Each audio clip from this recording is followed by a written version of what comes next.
Alors bonjour à toutes et bonjour à tous, Valentin Franc avec vous pour ce nouveau point de marché. Nous sommes le mardi 7 novembre 2007, bienvenue. Alors bonjour à vous Bruno, j'espère que vous allez bien. Didier que je salue également, François Cousin.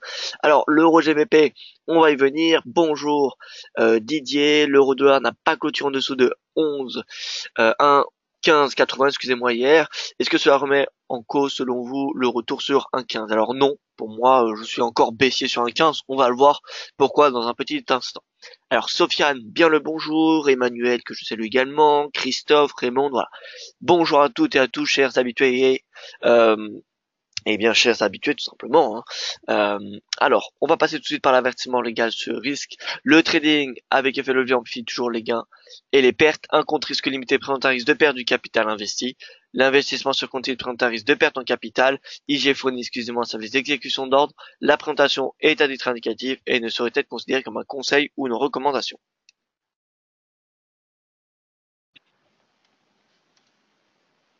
Alors, résumé des sciences américaines et asiatiques. Nous avons eu hier un repli du dollar avec les obligations américaines. En tout cas, ceux à moyen long terme, le court terme, le rendement à court terme des États-Unis clôture à un plus haut de 9 ans à 1,5%. Voilà, il me semble que c'est celui à 3 mois. Donc imaginez que les États-Unis sur un horizon empruntent sur un horizon de temps de 3 mois pour 1,5% environ. Donc voilà. Mais globalement, ceux de moyen et long terme, ils sont en recul. On a les marchés actions qui ont progressé, en particulier les valeurs techno, comme on peut le voir, le Nasdaq qui progresse de 0,33%, le Yen Index ce matin qui recule avec le gold, le Nikkei qui marque un plus haut depuis 1992, voilà, il progresse de 1,74%, le Hang Seng 1,21 et le MSCI Pacifique qui clôture en légère hausse. Voilà, donc on a plutôt un appétit pour risque ce matin, en particulier par les valeurs techno. Donc voilà, je suis plutôt haussier. En tout cas, mon sentiment avec ce graphique, c'est typiquement une journée d'appétit pour risque qu'on a eu. Donc voilà, c'est toujours c'est ce tempérament du marché que je vais rechercher aujourd'hui et que je préfère privilégier. Voilà, donc je suis d'ores et déjà haussier sur les marchés actions européens aujourd'hui. Calendrier économique. Alors, nous avons eu la RBA tout d'abord cette nuit. Alors la RBA, qu'est-ce qu'elle a dit? Elle a gardé ses taux inchangés comme ce qui était prévu, hein, à 1,5%. Pourquoi? Elle attend une croissance qui va tabler sur 3% d'ici 2 ans et qui va permettre à l'inflation de progresser. Voilà, donc en clair, pas de hausse des taux avant encore pas mal de mois. J'ai rédigé un article par ailleurs à propos de cette RBA hier soir. Pour ceux qui veulent le lire, et bien écoutez, rendez-vous sur le site d'AliFX. Mais concrètement, les premières prévisions de hausse des taux de la RBA, c'est pas avant le premier trimestre 2018. Donc en clair, on a encore à peu près 6 mois de statu quo de la RBA. Voilà. Sinon, du côté de la zone euro, on a eu la production industrielle allemande qui a chuté sur un point de vue mensuel. Alors là, on a le graphique annuel. Graphique annuel, on peut voir qu'il perd un point, donc 3,6 contre 4,6% en septembre, en août, pardon. Pourquoi? Eh bien parce qu'en septembre, on avait une production industrielle qui augmentait de 2,6% et dernièrement elle a baissé, elle est en baisse de 1,6%. Voilà, donc on a une forte baisse sur une unité mensuelle de cette production industrielle. Par contre sur un rythme annualisé, elle reste quand même en forte croissance, mais on peut voir quand même qu'elle déçoit. Elle est en dessous du consensus qui tablait sur 4,4. Voilà. Sinon, nous aurons à 10 heures un discours de Draghi et de Lautenschläger, alors je ne sais pas si je le dis bien, à Francfort, et de Nouy, pardon. Voilà, donc ça va être un discours par rapport à la BCE, mais pas sur la politique monétaire. Enfin, en tout cas, il n'y aura pas de décisions qui seront annoncées à cette réunion, donc voilà, pas d'inquiétude sur celle-ci. Nous aurons l'indice PMI, d'accord, donc ça va, c'est pas très très important non plus. Vente au détail à 11 heures de la zone euro, et ensuite un discours à 19 heures et 20 heures, pardon, du gouverneur de la Banque du Canada depuis Montréal. Voilà. Alors on passe au marché. Euh, alors, laissez-moi juste un tout petit instant.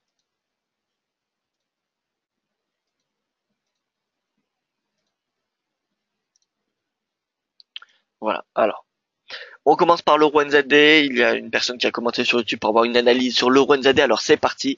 Étant donné que les webinaires sont diffusés peu de temps après sur YouTube, il y a les replays, donc on va faire une analyse tout de suite. Sur le graphique hebdomadaire, on peut voir qu'on a un canal légèrement haussier. On va prendre avec les prix de clôture, ça va être un petit peu plus efficace sur ce graphique-là.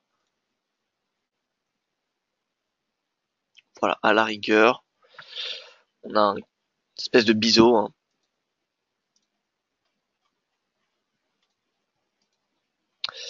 Donc voilà, sur le journalier, tac tac tac. Alors là, on est sur support 1,6730.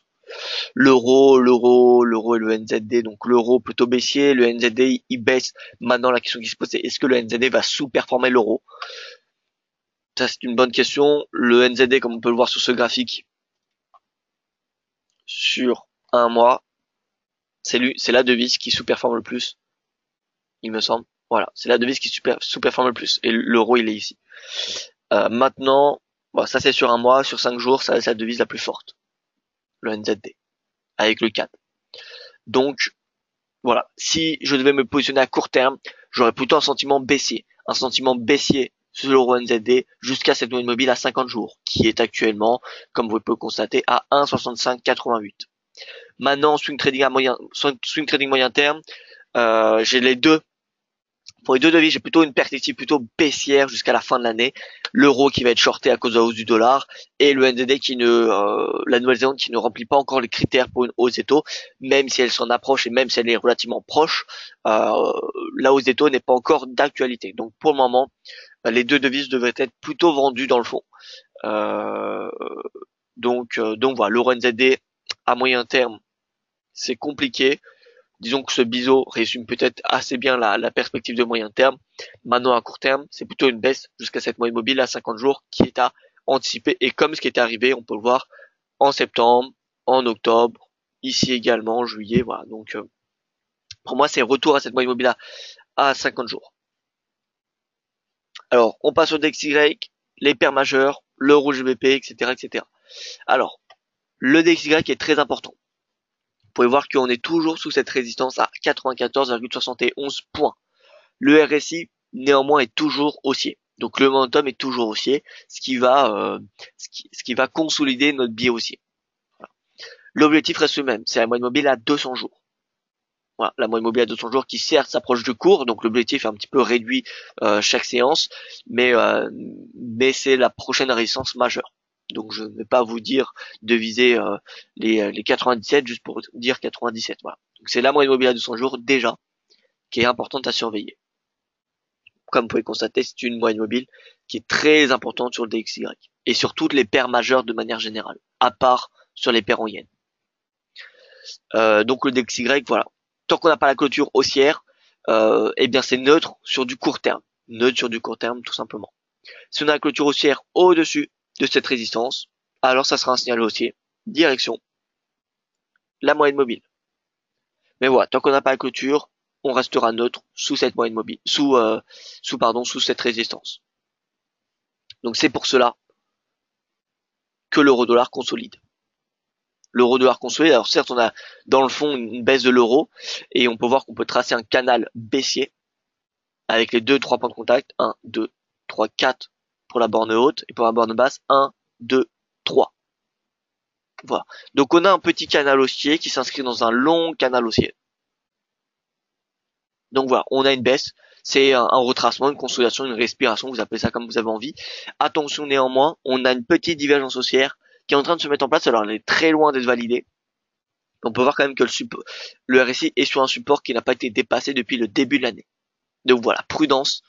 Le momentum, vous voyez que le cours pourrait consolider, attendre de revenir vers le haut de cette borne qui fera de nouveau pression jusqu'à 1,15.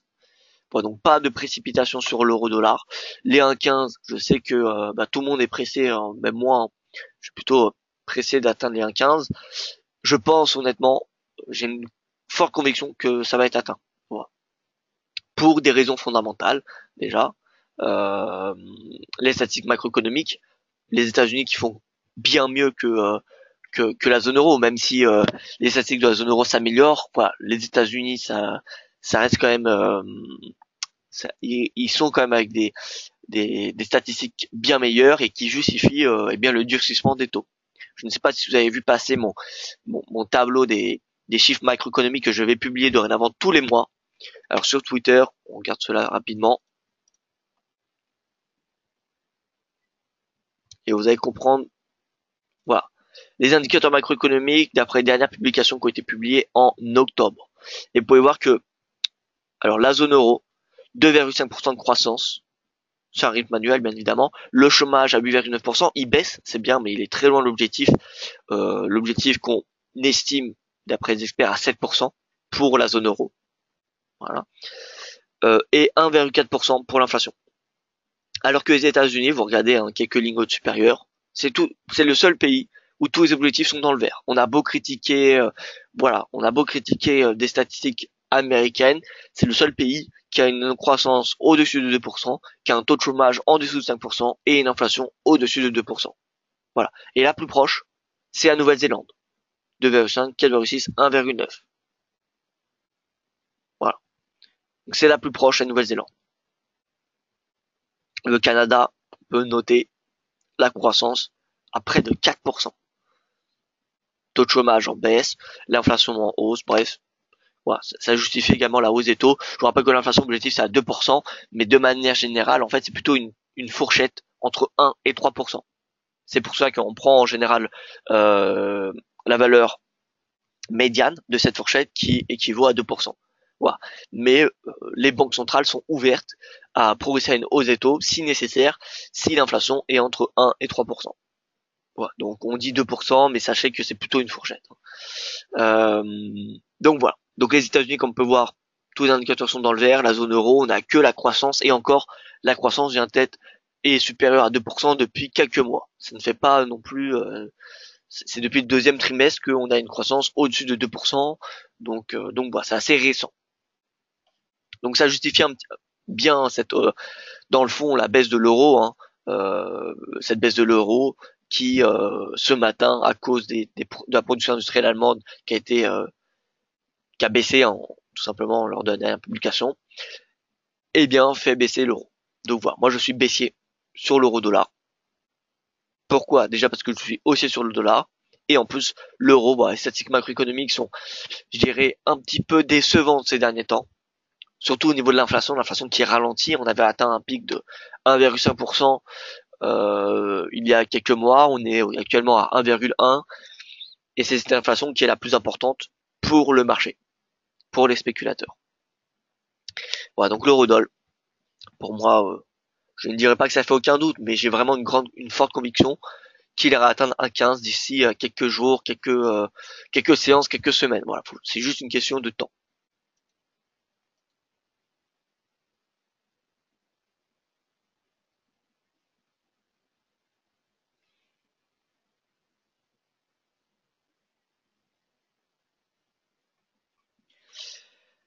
Alors, je regarde, donc j'ai des questions sur les indices, je vais y venir juste après Philippe pour répondre à vos questions.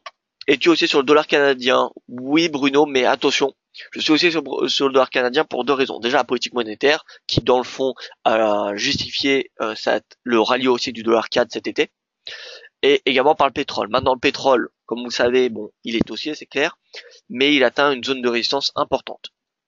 Vous voyez qu'il est à 57 dollars. Il s'est apprécié depuis 30% depuis le début de l'été. Donc une phase de retracement ou de consolidation du moins n'est pas à exclure. Voilà.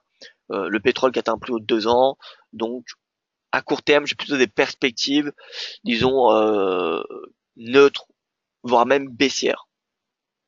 Voire même baissières pour que le cours respire tout simplement, pour qu'il y ait une prise de bénéfice, parce que ça fait quand même depuis le début du mois d'octobre qu'il n'y a pas eu de prise de bénéfice et que le pétrole progresse en ligne droite.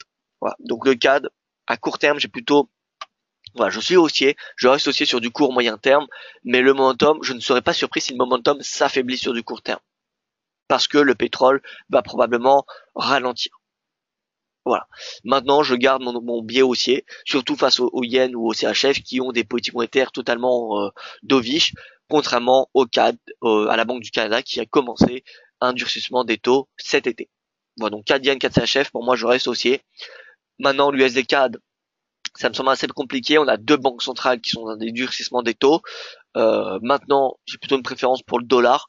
Enfin, le dollar qui a un plus fort impact sur le marché. Donc, voilà, le dollar pour moi, je le vois plutôt, l'USD4, je le vois plutôt haussier sur du moyen terme. Parce que voilà, même si on a une baisse à court terme, comme je l'ai dit, je vois plutôt le pétrole ralentir et la spéculation du marché sur une hausse des taux de la Fed reprendre à l'approche de cette réunion qui sera le 13 décembre. Voilà, donc pour moi, selon moi, l'USD4 va repartir à la hausse et j'ai toujours mon sentiment haussier tant que le cours n'atteint pas sa moyenne mobile à 200 jours. Le jour où il atteindra sa moyenne mobile à 200 jours, nous pourrons nous repositionner peut-être à la vente. Alors maintenant, ce qui est intéressant, c'est de voir le RSI. Le RSI qui est arrivé dans une zone d'excès et qui a respiré. Et c'est peut-être le moment où le cours va rebondir de nouveau. Voilà.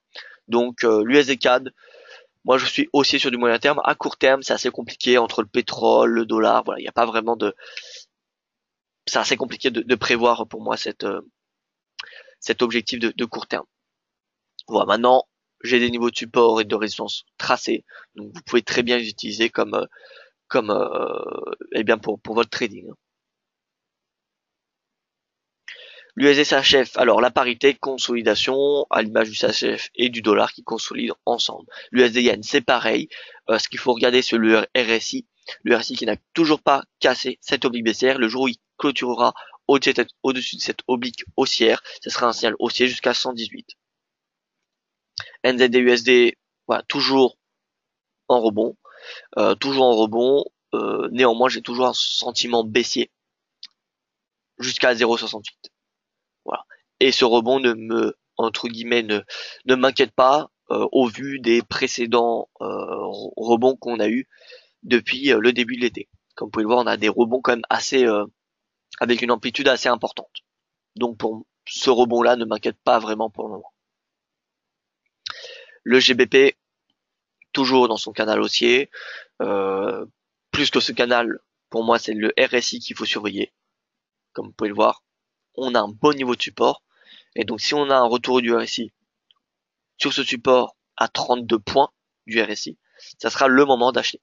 Et ce qui coïnciderait probablement avec un retour du prix à 1,30 ou voir cette moyenne mobile à 200 jours. Vous voyez qui commence à coïncider ensemble cette moyenne mobile et ce swap psychologique. Ce qui renforcera, enfin si la moyenne mobile colle ce swap psychologique, ça renforcera ce support. L'euro GBP, donc l'euro GBP c'est baissier direction la moyenne mobile à 200 jours, voilà, ça a été tweeté hier depuis mon compte, moyenne mobile pas moyenne mobile à 200 jours, mais c'était 0,8736. C'est le précédent plus bas qui est pour moi à viser. Voilà. Maintenant vous le savez, l'euro GBP, la moyenne mobile à 200 jours, c'est un niveau important à surveiller, comme on a pu le constater ici. Donc c'est normal que le cours commence à buter et commence à ralentir sur cette moyenne mobile. Maintenant, voilà, au vu des statistiques, l'euro GBP, j'ai plutôt un opinion baissier.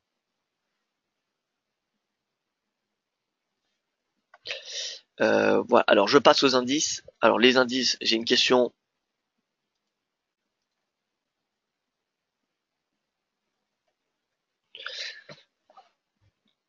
Alors je l'ai pas croisé, je vais y venir. J'ai juste une question qui date un petit peu sur les indices, donc je vais y répondre. Bonjour, hier vous avez parlé de consolidation sur les indices. Oui, Philippe. Aujourd'hui vous êtes haussier et demain. Alors, eh bien ça va dépendre en fait des facteurs. J'ai dit que j'étais en consolidation sur la semaine et mon biais ne change pas. C'est juste que ce matin, au vu des chiffres qu'on a eu cette nuit dans le sens asiatique et hier, j'ai en intraday un sentiment haussier. Voilà. Ça ne veut pas dire que je pense qu'il y aura des nouveaux plus hauts sur l'Eurostock. Non, pas du tout. Je garde toujours mon opinion neutre sur la semaine. Pour moi, l'Eurostock, l'Allemagne, le DAX, le CAC, voilà, c'est neutre sur cette semaine. En tout cas, pour moi, il n'y a pas de facteurs qui m'ont fait changer d'avis. Maintenant, quand je vois le Nasdaq qui est haussier, quand je vois que le Nikkei marque encore un nouveau sommet annuel qui progresse de 1,80%, et que le Hang Seng Index progresse également fortement, ça image très bien l'appétit pour le risque. Et donc en intraday, ça me donne l'opinion B aussi. Voilà, mais c'est en intraday. Demain, eh bien, nous verrons bien comment Wall Street clôture ce soir et comment sont les marchés actions asiatiques demain matin. Et en fonction de ces chiffres et en fonction de l'analyse technique qu'on aura sur les indices européens, eh bien, j'aurai un nouveau biais en intraday. Voilà, donc mon biais que je donne là tout de suite, c'est mon biais intraday. Pour la semaine, je le répète, je suis neutre. Dans ce range, pour moi, c'est ce range qu'il faut globalement trader.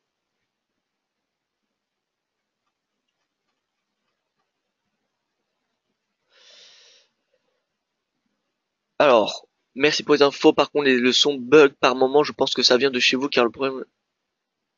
Alors, très bien. Alors, je vais essayer de résoudre ce problème. Malheureusement, je ne vais pas pouvoir résoudre ça pour maintenant. Il faut que j'analyse un petit peu tout cela. Mais promis, Dylan, je vais essayer de résoudre ce problème. Il y a des coupures. Alors, est-ce que vous pouvez me confirmer ou m'affirmer cette information, chers auditeurs et auditrices, s'il vous plaît? Est-ce que vous entendez des coupures? Est-ce que vous avez des coupures de son tout simplement, ou est-ce que vous en avez pas tout simplement? Oui, quelques coupures. Alors d'accord, quelques coupures. Alors ça dépend. Il y a des personnes qui me disent qu'il y a des coupures. Bon, écoutez, je vais essayer de voir ce que je peux faire de mon côté. Il y en a qui disent qu'il y en a pas, il y en a qui disent qu'il y en a rarement, il y en a. Bon, je vais essayer d'améliorer la qualité du son. Voilà. Alors je continue donc sur les indices, ensuite je repasse au forex parce que j'ai des nouvelles questions qui reviennent sur le FX. Donc l'Euro Stoxx 50, consolidation sur un point de vue hebdomadaire. À court terme en intraday, j'ai plutôt une opinion haussier. Zone de support 3187, on peut même l'ajuster au vu des derniers prix de clôture. Oups. Alors non, en fait, pardon, c'est 3187, c'est un prix mensuel, donc je ne vais pas le bouger. Par contre, si on veut ajuster vraiment en intraday, on peut voir que c'est 3187, voilà. 3187 sur l'Eurostoxx, prise de bénéfice à 3700. Prise de bénéfice à 3700, donc il y a environ 13 points sur l'Eurostoxx à trader. Bon, ça semble assez petit comme cela, mais bon, c'est pour l'intraday. Je sais qu'il y a des traders intraday qui veulent des objectifs intraday, donc voilà. Achat à 3687, prise de bénéfice à 3700. Le DAX. Le DAX, on peut avoir également ces niveaux-là. On prend ce plus bas et le plus haut, le seuil psychologique qui est à 13 500. Donc prise de bénéfice à 13 500, support à 13 471. Voilà, donc achat à 13 471 en intraday, prise de bénéfice à 13 500. Donc une trentaine de points. Le CAC, achat à 5005, même en intraday, on peut même dire, regardez, ce niveau de support qui a très bien été travaillé depuis la semaine dernière. Donc 5512, achat, prise de bénéfice, 5536. Voilà, on peut voir, regardez, la très faible volatilité, alors, hier, on a eu une amplitude entre prix de clôture, d'ouverture et de clôture, 0,10%. Vendredi, 0,12. Jeudi, 0,16. Alors, pardon, jeudi 0,08, pardon, c'était dimanche avec le futur ici. Donc on va pas le compter vraiment. Ici 0,08, voilà. Bref, on a quasiment aucune volatilité sur le CAC depuis qu'il a atteint les 5005, depuis qu'il a atteint tout simplement ses précédents plus hauts annuels. Voilà. On peut même se mettre en journalier. Voilà. Avant les 5136, le niveau de résistance c'est 5121. Donc clairement, le CAC évolue dans un range de 10 pips. C'est extrêmement faible. Voilà, donc en horaire, en journalier, voilà, en journalier, on peut même, en fin de compte, les 5112, vous voyez, on peut le supprimer, et en journalier, on voit très bien les 5500 qui ont été travaillés, et la zone de résistance qui est aux alentours des 5520. Voilà, 5520 et deuxième résistance à 5536 qui correspond au haut du range. Voilà, 5520, c'est tout simplement la ligne médiane, environ. Voilà donc pour ce qui est de l'intraday sur les indices, hein, concrètement c'est des ranges très fins qu'on a et voilà c'est ceux-là qu'il faut trader pour moi en intraday. et avec bien évidemment privilégier les positions acheteuses. Alors je repars sur le FX, je regarde les questions. Alors j'ai vu du GBP Yen, alors AUD USD, GBP Yen.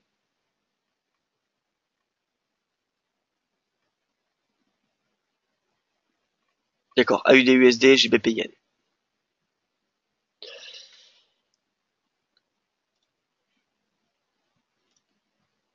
Alors l'AUD, eh bien écoutez, le marché suite à la décision des taux à changer de la RBA et suite à son discours a réagi plutôt à la vente, comme on peut le voir sur l'AUD, plutôt baissier sur le dollar australien.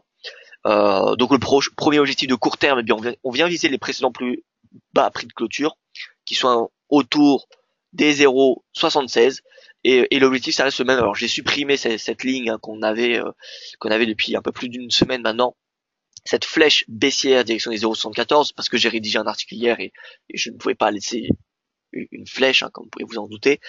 Mais voilà, l'objectif ça reste le même, c'est 0,74 en passant tout d'abord par le seuil psychologique à 0,75 qui sera qui sera particulièrement important. Voilà, donc 0,75 c'est le premier support que je surveille. Donc à court terme, pour les traders de court terme, le précédent prix de clôture, enfin le précédent plus bas prix de clôture, c'est celui-là qu'il faut surveiller. Ensuite 0,75 pour du swing trading moyen terme et ensuite ce fameux seuil technique à 0,7425.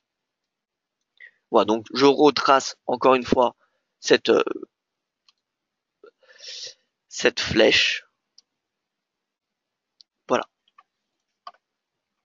Donc court terme, moyen, long terme.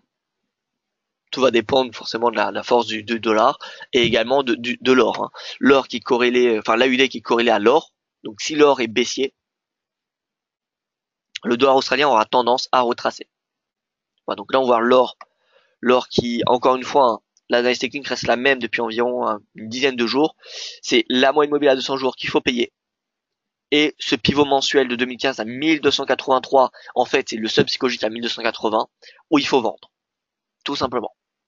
Et tant qu'on n'a pas de clôture au-dessus ou en dessous de ces deux valeurs, eh bien, c'est un range trading qui se dessine. On a une clôture en dessous de la moyenne mobile à 200 jours, ce sera un objectif baissé jusqu'à 1250. Et si on a une clôture haussière, enfin une clôture, pardon, supérieure au pivot mensuel à 1183, alors ça sera un ciel haussier jusqu'à 1300. En attendant, c'est un range trading. Donc là, moi j'ai plutôt une perspective baissière étant donné qu'on est en haut de ce range. Perspective haussière pour le gold, donc perspective baissière à court terme pour le dollar australien. Donc à court terme, direction les 0,76. 76,50 et ensuite 0,76, pardon.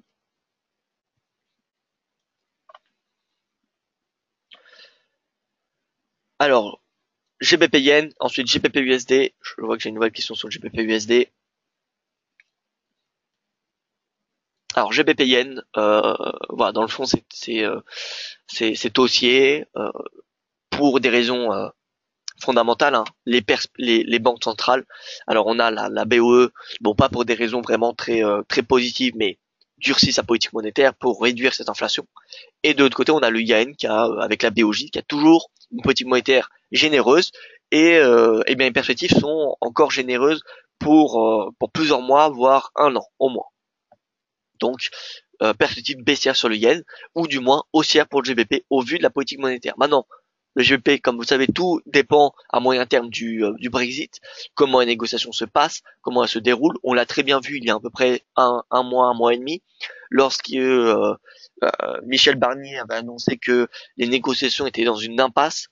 C'était là vraiment l'une des premières fois où on a vu le GBP se replier fortement en intraday. Il s'était replié de plus d'1%, il me semble. Alors, on regarde rapidement sur le GBP USD, je me souviens où c'était. C'était, alors, GBP USD. Alors, oh non, je ne me souviens plus exactement. Ah si, c'était ici. C'est le jeudi 12 octobre. C'est le jeudi 12 octobre. On avait eu cette forte baisse du GBP face au dollar suite au blocage entre des négociations entre Bruxelles et le Royaume-Uni. Donc Voilà, le Brexit, on l'a vu, ça a un impact sur la livre, bien évidemment sur le foot également. Donc à moyen long terme, comme vous le savez, c'est assez compliqué de donner une perspective pour le GBP. Si on devait se positionner que sur la politique monétaire, eh bien, j'aurais plutôt un avis haussier au vu du durcissement des taux, excusez-moi. Donc GBP Yen, c'est l'une des meilleures paires à payer si vous voulez acheter du GBP. Si vous voulez acheter du GBP, faut le faire face à du Yen ou du CHF. Et donc, à moyen terme, moi j'ai une opinion haussier. Tout d'abord, retour à court terme au précédent sommet à 151,34. Ça, c'est l'objectif de court terme. Et ensuite, on ira chercher le précédent sommet. Le précédent sommet à environ 152,70. Voilà. Donc GBP Yen, stratégie plutôt haussière. Et donc GBP USD, est-ce que c'est vraiment baissier en hebdomadaire? Non. Regardez, de toute façon en journalier, nous avons ce canal. Nous avons ce canal en hebdomadaire, on peut le constater également. Regardez, voilà, on a un canal. Donc faut pas le négliger. Ce canal, il est dû à la spéculation du marché sur une hausse des taux de la BOE qui a eu lieu la semaine dernière. Je vous rappelle. Donc on a une hausse des taux de la BOE qui soutient ce GBP. Maintenant, on a cette oblique baissière, comme on peut le constater, qui vient dans le fond faire pression. Donc voilà, les perspectives haussières sont quand même assez limitées. Voilà, donc là, si on devait se positionner à la hausse sur le GBP, c'est cette oblique haussière, baissière en noir qu'il faut aller chercher. Donc, c'est aux alentours des 1,34. Voilà. Maintenant, le GBP USD, l'acheter face au dollar, comme vous connaissez mon opinion sur le dollar, donc ça me semble assez compliqué de vendre du dollar. Parce que si vous achetez du GBP, ça veut dire que vous achetez du GBP et vous vendez du dollar. Donc, on va vendre du dollar. Moi, j'éviterai cette stratégie-là pour le moment. Voilà, donc c'est pour ça que le GBP Yen, GBP CHF, de toute façon, de manière générale, vous avez pu remarquer que je préfère vendre le Yen et le CHF en ce moment. À l'image du CAD Yen, CAD CHF, GBP Yen, GBP CHF également, on peut regarder. Voilà,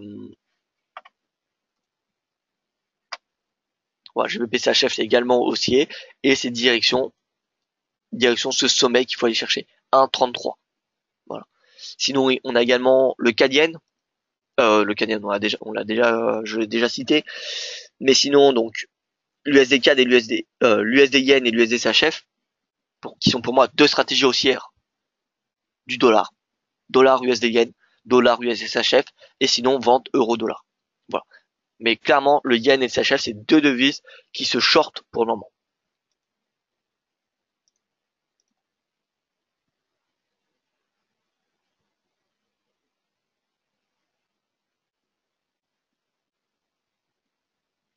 Alors, pour passer vraiment baissier, il faudrait 2 semaines rouges consécutives au moins. Donc pour les indices, oui, alors il n'y a pas forcément de règles là-dessus, mais déjà un signal baissier comme une divergence baissière, ça serait déjà un premier signal. Une cassure du récent support, ça serait un second signal. Et bien évidemment, des clôtures hebdomadaires, par exemple, deux clôtures hebdomadaires dans le rouge à la suite, ça serait également un signal baissier. Donc on a un tas de signaux qui pourraient inviter à shorter les indices. Pour le moment, ils ne sont pas suffisamment nombreux.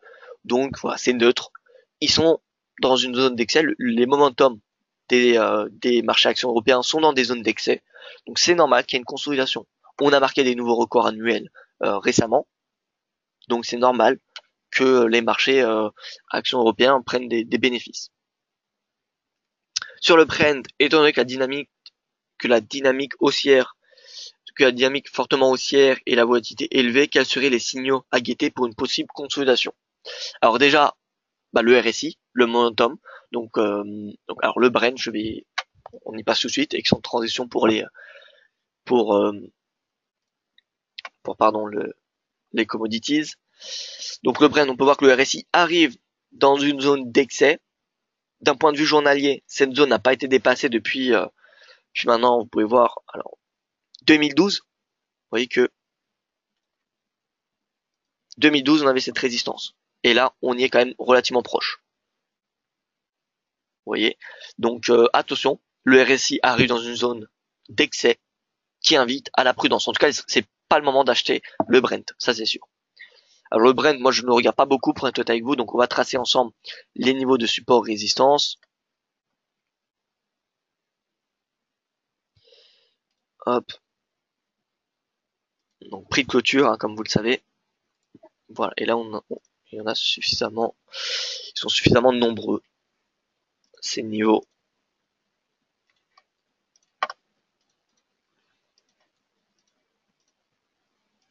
On va tracer quelques seuils psychologiques, donc 60 $, 50, 70.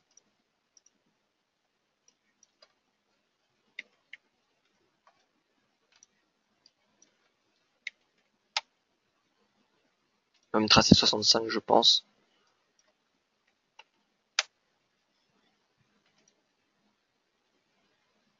Et là, 55. Alors vous pouvez voir déjà au passage que le Brent enchaîne 1, 2, 3, 4, 5, 4 mois consécutifs. Il est en train de faire son 5e mois consécutif de hausse. Alors, donc le Brent qui est ici, résistance 65 $, ce psychologie comme vous savez, plus le momentum qui arrive sous résistance. Donc là, c'est le moment. Si vous êtes à l'achat, c'est le moment de prendre des bénéfices. Si on commence à avoir une divergence baissière qui commence à se former sur le graphique, par exemple, 4 heures sous les 65 $, ce sera un signal baissier qu'il faudra guetter. Donc, divergence baissière sur du 4 heures, c'est à surveiller. L'idéal, ce serait une divergence baissière sur du journalier, bien évidemment. Mais bon, déjà une divergence baissière sur du 4 heures, c'est important ça serait déjà un premier signal baissier. Pour le moment, nous en avons pas.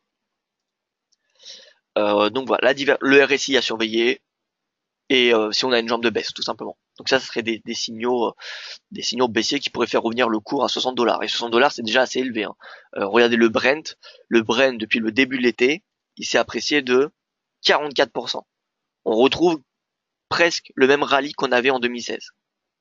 Bon, il avait doublé cette fois-ci, mais le baril avait doublé. Mais voilà, c'est en termes d'amplitude, vous pouvez voir qu'il progresse assez rapidement, qu'il progressait assez rapidement en 2016. C'est un petit peu ce qu'on retrouve en cette fin d'année de 2017. Voilà, donc 65 $, déjà première attention, et ensuite le RSI sous résistance, ça c'est également un signal qui indique qu'il faut ralentir les positions acheteuses. C'est peut-être le moment de prendre des bénéfices.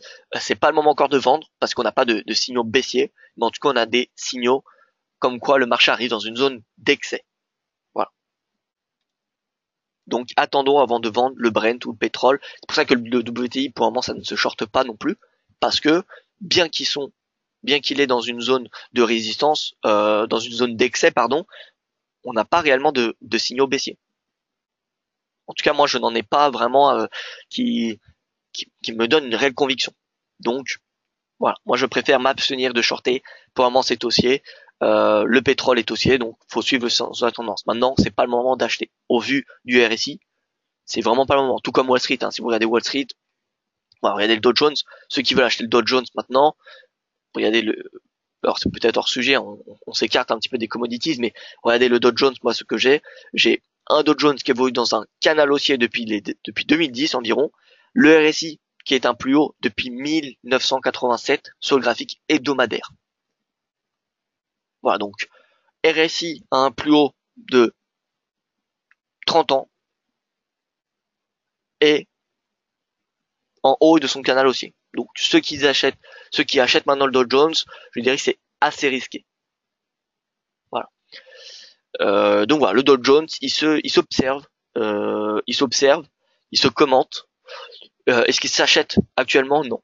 En tout cas pas pour moi. Et alors que Nasdaq, voilà, on a beau parler des valeurs techno, mais on peut voir quand même qu'ils ont une marge de progression, quand même, je dirais qu'ils sont qui est un peu plus rassurante. Le RSI hebdomadaire n'est pas dans une zone d'excès, il n'est pas au-dessus, vous voyez, de 80. Il n'est pas au-dessus de ses plus annuels, ce plus annuel qui était marqué le 29 mai, comme on peut le voir. Et comme vous pouvez constater, dès que le RSI hebdomadaire arrive, touche cette zone de 80, eh bien, généralement, le cours retrace ou il consolide. Bon, alors je ne dis pas qu'il faut vendre hein, quand l'indice arrive, quand le RSI hebdomadaire de l'indice arrive à 80, Simplement, ça invite à la prudence. Voilà.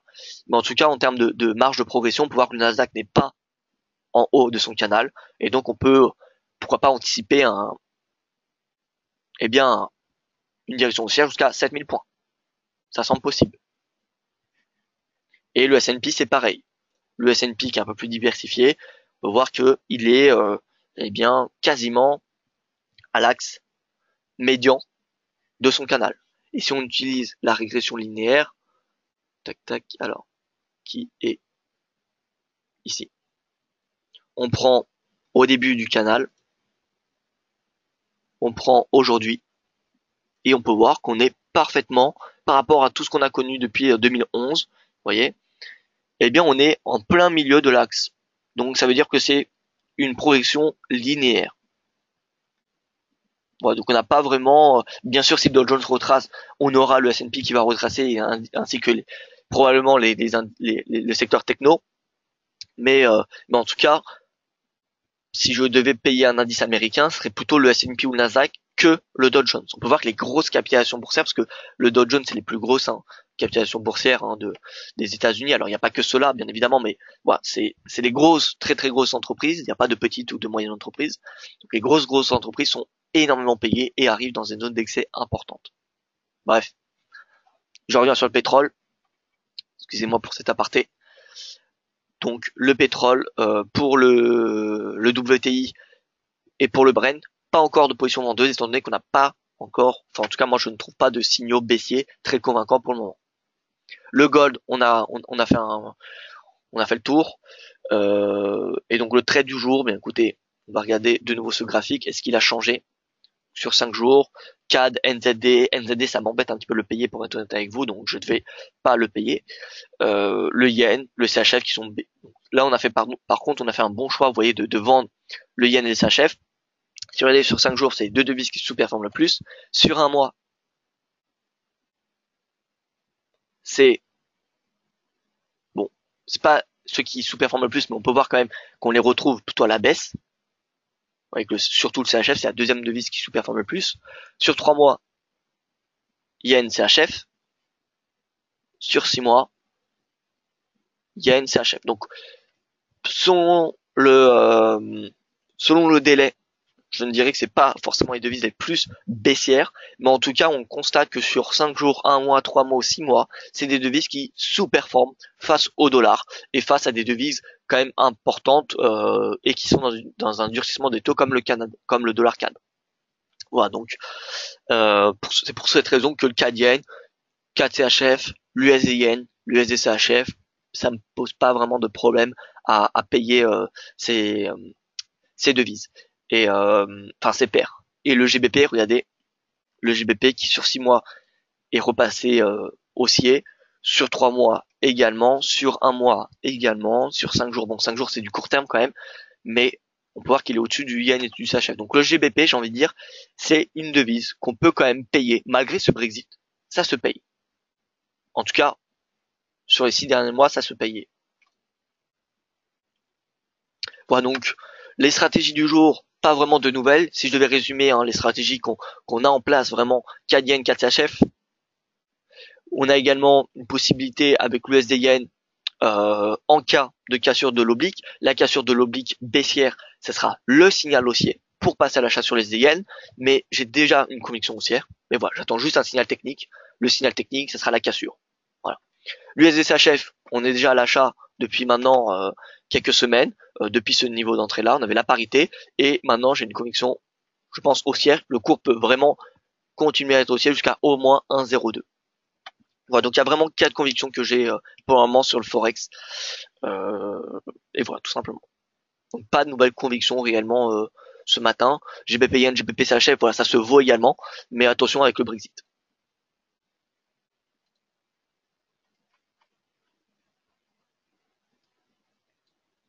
Alors, Draghi intervention à 10 heures peut accélérer la baisse euro-dollar, peut-être oui, ça peut influencer. Draghi peut accélérer cette baisse. Maintenant, nous n'attendons aucune. Nous n'attendons, enfin le marché n'attend pas d'annonce vraiment de la part de Mario Draghi parce que c'est pas un discours de la politique monétaire. Voilà. Si vous voulez avoir la raison de ce, de ce discours, donc vous allez sur le site de la Banque centrale. Voilà, il explique. Donc Mario Draghi va expliquer la dernière décision du comité de la Banque centrale, qui a été prise le 26 octobre dernier. Donc il va tout simplement juste expliquer la décision des membres de la BCE. Voilà. Donc ça a déjà été pricé. Ça m'étonnerait qu'on ait un fort mouvement. Maintenant, oui, ça va influencer. On va avoir une influence légère de Draghi sur le cours. Maintenant, je doute que c'est aujourd'hui qu'on va atteindre les 1,15 grâce à ce discours-là. Voilà. Même question sur le Nikkei qui a l'air de voler vers le ciel, mais qui a rejoint des niveaux de juin 1996, même 1992 maintenant, hein, Didier, depuis ce matin. Une correction pourrait se former, non? Alors, oui, une correction, une consolidation du moins qui pourrait se former, oui. On regarde cela. Le Nikkei rapidement.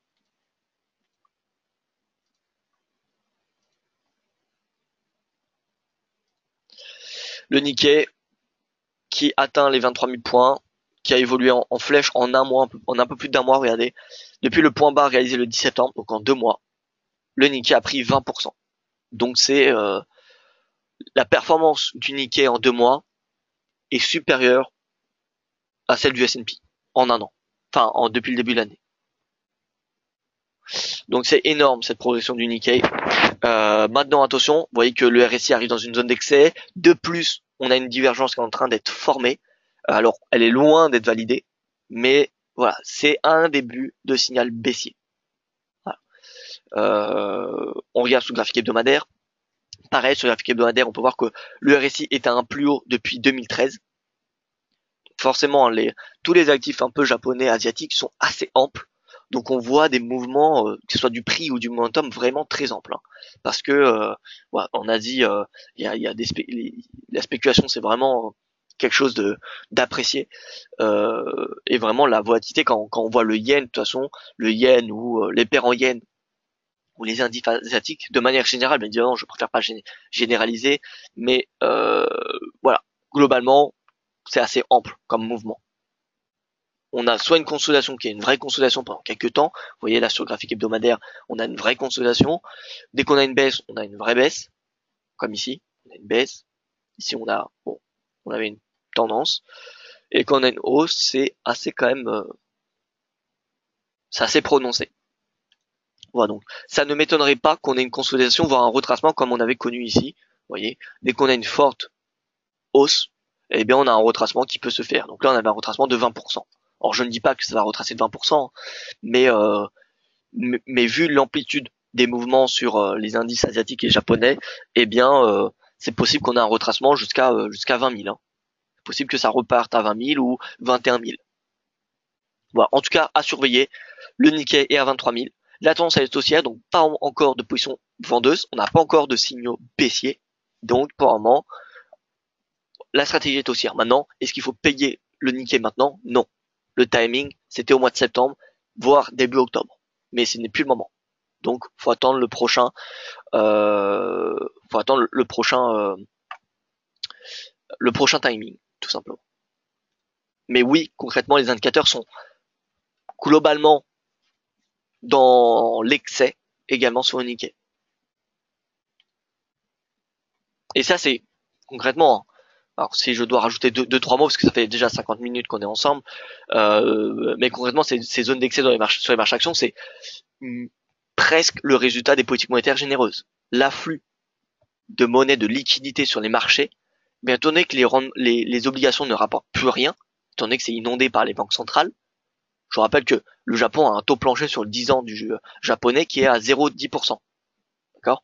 Donc, étant donné que les banques centrales payent des obligations, il n'y a plus aucun rendement, ce qui pousse à l'investissement par différents facteurs, hein, par différents moyens, par différents supports, mais dont la bourse. Et c'est pour ça que la bourse marque des records extrêmement nombreux, et c'est pour ça que la question du durcissement des taux de la Fed, ça inquiète le marché. C'est pour ça que on entend beaucoup parler de un possible crack des marchés actions qui commencerait aux États-Unis à cause du durcissement de la politique monétaire de la Fed. C'est pour ça que la Fed, il va très délicatement dans sa politique de durcissement des taux parce que voilà, il y a un risque, que les marchés